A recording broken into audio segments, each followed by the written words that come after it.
बेटा चैप्टर का नाम है केमिकल काइनेटिक्स। केमिकल के मीन्स मतलब होता है रिएक्शन, काइनेटिक्स का मतलब होता है स्पीड। इट मीन्स हमें इसमें स्पीड ऑफ रिएक्शन मतलब it means rate of reaction के बारे में डिस्कस करना पड़ता है। ये साइंस की वो ब्रांच है जिसमें रेट ऑफ रिएक्शन के बारे में मतलब स्पीड ऑफ रिएक्शन के बारे में, कैसे रिएक्शन होती है उसका मैकेनिज्म के बारे में, और कैसे रिएक्शन की मैकेनिज्म या फिर स्पीड को चेंज कर सकते हैं, उन सब के बारे में हम केमिकल काइनेटिक्स में पढ़ते हैं। तो it is a branch of science. ये साइंस की वो ब्रांच है जो कि with deal with the study of जो हमें समझाती है rate of reaction. Rate of reaction का मतलब स्पीड ऑफ रिएक्शन, मैकेनिज्म कैसे होगी रिएक्शन, और हाउ कैन इट अल्टर, इसका मतलब है कि कैसे उसकी स्पीड को बढ़ा या घटा सकते हैं। क्लियर हो गया। अब आता है कि रिएक्शन के बेसिस पे, रिएक्शन स्पीड के बेसिस पे रिएक्शन तीन प्रकार की होंगी: very slow reaction, fast reaction, moderate reaction. Very slow reaction का मतलब है जिनमें वो लाखों करोड़ों साल लग जाएंगे होने में, जैसे ज़मीन के नीचे कोल का बनना, पेट्रोल का बनना, ये सारे लाखों करोड़ों साल में बन पाते हैं। वेरी फास्ट रिएक्शन कैसी होती है? आयनिक रिएक्शन, पल भर में हो जाती है, माइन्यूट सेकंड लगते हैं उन्हें। और मॉडरेट रिएक्शन जिसमें घंटों लग जाए, दिन लग जाए। क्लियर हो गया। फिर आता है rate of reaction. Rate of reaction का फॉर्मूला क्या होता है? जैसे स्पीड है, speed is equal to distance upon time होता है, वैसे ही रेट का मतलब क्या है? कितना कंसंट्रेशन रिएक्टेंट का घट रहा है और कितना कंसंट्रेशन रिएक्टेंट का बढ़ रहा है, किसके अनुसार?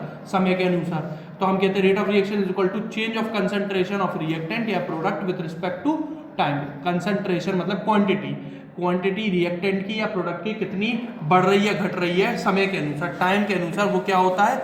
Rate of reaction. Clear. Reactant के लिए कंसंट्रेशन क्या होता है? हमेशा रिएक्टेंट के लिए कंसंट्रेशन हमेशा घटता है और प्रोडक्ट के लिए कंसंट्रेशन हमेशा बढ़ता है। क्यों? अरे यार, रिएक्टेंट जब तक घटेगा नहीं, प्रोडक्ट तब तक बनेगा नहीं। तो हम कहते हैं रेट ऑफ रिएक्शन, अगर रिएक्टेंट की बात कर रहे हैं तो उसका कंसंट्रेशन घटेगा समय के अनुसार विद रिस्पेक्ट टू टाइम, और प्रोडक्ट की बात कर रहे हैं तो कंसंट्रेशन बढ़ेगा समय के अनुसार विद रिस्पेक्ट टू टाइम। तो यहाँ लिखेंगे माइनस साइन। माइनस का मतलब है कि घट रहा है, D R concentration upon D T time के अनुसार। यहाँ डी पी मतलब प्लस में है तो बढ़ रहा है विद डी टी मतलब respect to time D T. Clear हो गया।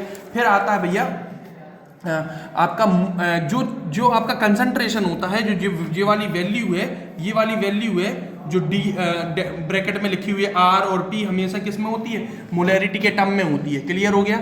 आपका ए प्लस, जैसे कोई रिएक्शन लिखी A plus B is equal to C plus D. अब इस पूरे की रेट ऑफ रिएक्शन लिखना है तो कैसे लिखोगे? जे रिएक्टेंट है तो लिखोगे minus d A upon D t, जे रिएक्टेंट है तो लिखोगे minus d B upon D t, जे प्रोडक्ट है तो लिखोगे plus d C upon D t, जे प्रोडक्ट है तो लिखोगे प्लस डी आपका d D upon D T. Clear.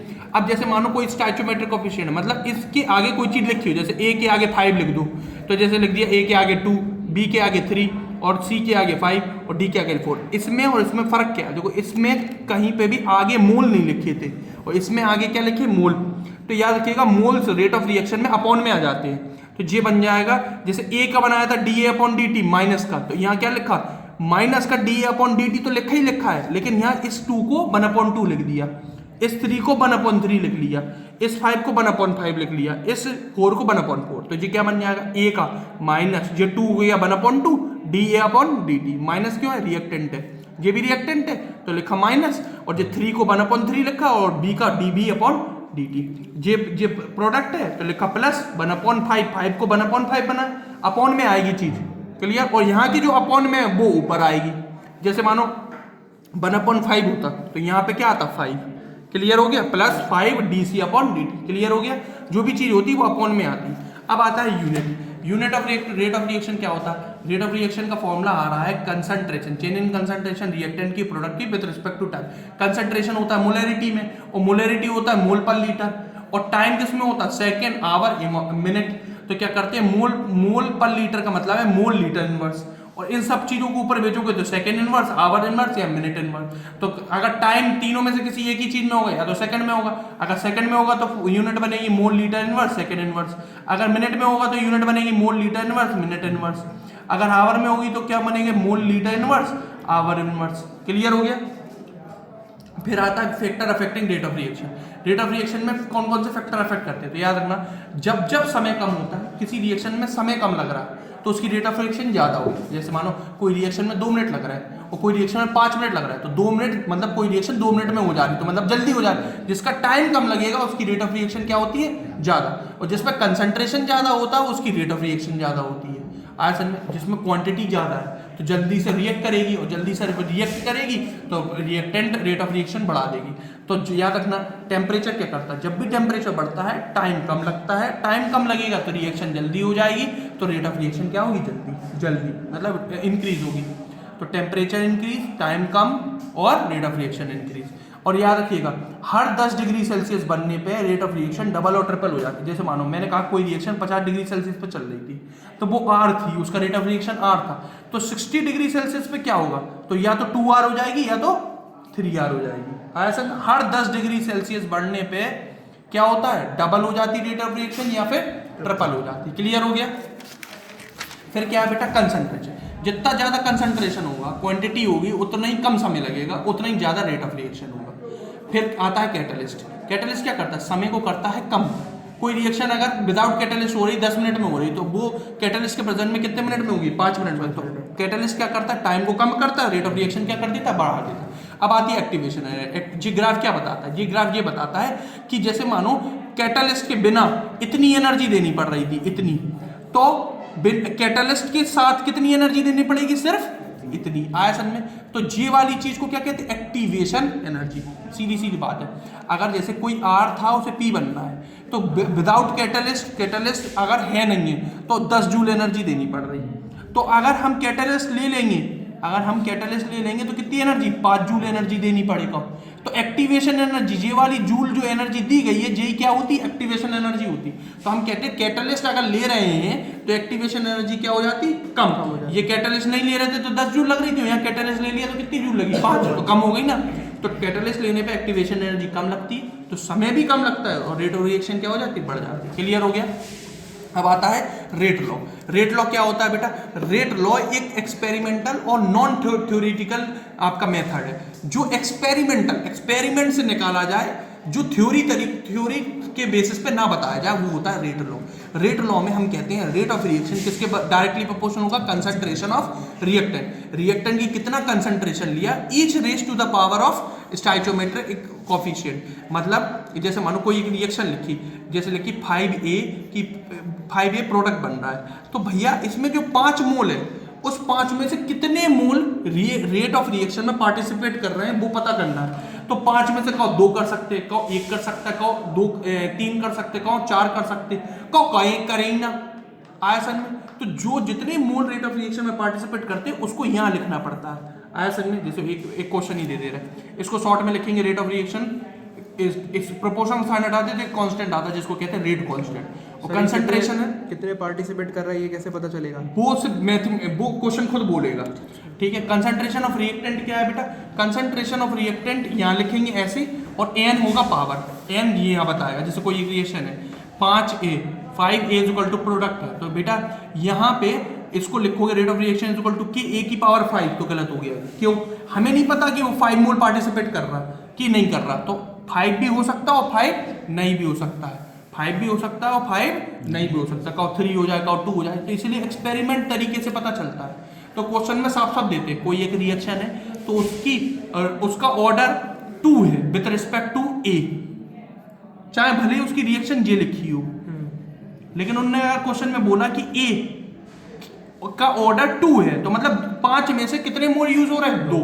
तो कैसे लिखेंगे, rate of reaction is equal to K A की पावर 2 आयसन में। अब आता है ऑर्डर ऑफ रिएक्शन। ऑर्डर वही है, वो पावर ही वो क्या कहते हैं, ऑर्डर। मतलब सीधी बात है, रेट लॉ के हिसाब से जो रेट ऑफ रिएक्शन लिखते हैं उसमें जो पावर स्टाइचियोमेट्रिक कोफिशिएंट लिखते हैं, जो पावर लिखते हैं उसी पावर को क्या कहते हैं, ऑर्डर ऑफ रिएक्शन। अगर ऊपर पावर 1 आ रही तो फर्स्ट ऑर्डर, ऊपर पावर 2 आ रही तो सेकंड ऑर्डर, ऊपर पावर 3 आ रही तो थर्ड ऑर्डर, ऊपर पावर 0 आ रही तो 0 ऑर्डर। क्लियर हो गया, इतनी बात समझ में आ गई। एक मैंने आपको बताया था, ट्रिक बताई थी। ट्रिक क्या, कि यूनिट निकालते रेट कांस्टेंट की यूनिट, या रेट कांस्टेंट और वेलोसिटी कांस्टेंट जो K है, जो बीच में K आ रहा है, वो क्या होता है, उसकी यूनिट निकालना हो तो लिख लेते हैं मोल litre inverse 1 minus n second inverse. n की वैल्यू बताती है क्या रेट कांस्टेंट की यूनिट होगी। देखो n अगर क्या लिख रहे हैं अपन, 0 लिख रहे हैं, तो ये हो जाएगा 1 माइनस 0 मतलब 1, तो ये पूरी चीज आएगी मोल लीटर इनवर्स सेकेंड इनवर्स। अगर फर्स्ट ऑर्डर रिएक्शन है तो n की वैल्यू क्या होगी, 1। तो फॉर्मूले में अगर लिखेंगे, ये वाला फॉर्मूला है, इस फॉर्मूले में क्या लिख देंगे, 1 रख देंगे, तो क्या हो जाएगा आपका मोल लीटर इनवर्स 1 माइनस 1 सेकेंड में 1 से 1 कट गया तो ये पूरा 0 हो गया, तो ये क्या हो गया सेकेंड इनवर्स।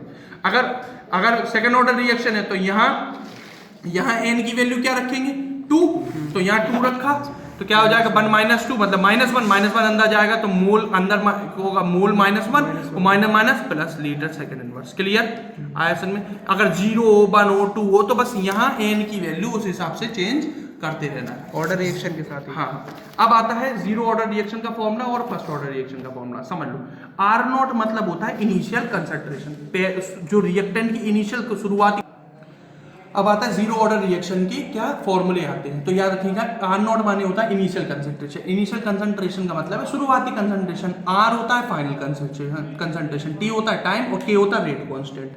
तो फॉर जीरो ऑर्डर रिएक्शन के फॉर्मूला होता है K is equal to R naught minus R upon t, मतलब initial minus final upon t time. Clear हो गया। K क्या है रेट कांस्टेंट, और यहाँ पे क्या होता है K is equal to 2.303 upon T log R naught upon R, मतलब K किसके बराबर है 2.303 को डिवाइड करोगे टाइम से और log initial concentration upon final concentration. इतनी बात समझ में आ गई। इनका हाफ लाइफ पीरियड निकाला जाता है 50%, मतलब कोई कार्य 50% कंप्लीट हो गया तो 50% के लिए जो टाइम निकाला जाता है वो होता है T 50% is equal to R naught upon 2K। R naught upon 2K मतलब इनिशियल कंसंट्रेशन और 2 और K क्या है रेट कांस्टेंट का मल्टीप्लाई, और half of first order reaction क्या हो जाएगा T 50% और 0.693 अपॉन K। क्लियर हो गया, इतनी बात समझ में आ गई। फिर आता है क्या आरएनएस इक्वेशन। आरएनएस इक्वेशन क्या होती है बेटा, आरएनएस इक्वेशन हमारे एक्टिवेशन एनर्जी को बताती है जब रेट कांस्टेंट चेंज होता है विद रिस्पेक्ट टू टेम्परेचर, मतलब रेट कांस्टेंट मतलब K की वैल्यू चेंज होती है टेम्परेचर चेंज होने की वजह से।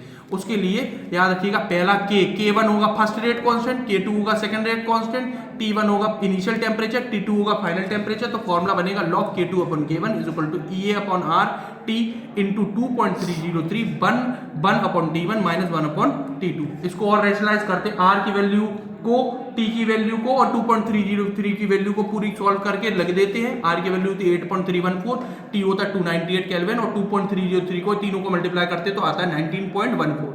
तो आता है log K2 upon K1 is equal to EA। EA क्या है एक्टिवेशन एनर्जी 19.14 1 अपॉन T1 पहला temperature minus 1 upon T2 second temperature. Clear हो गया।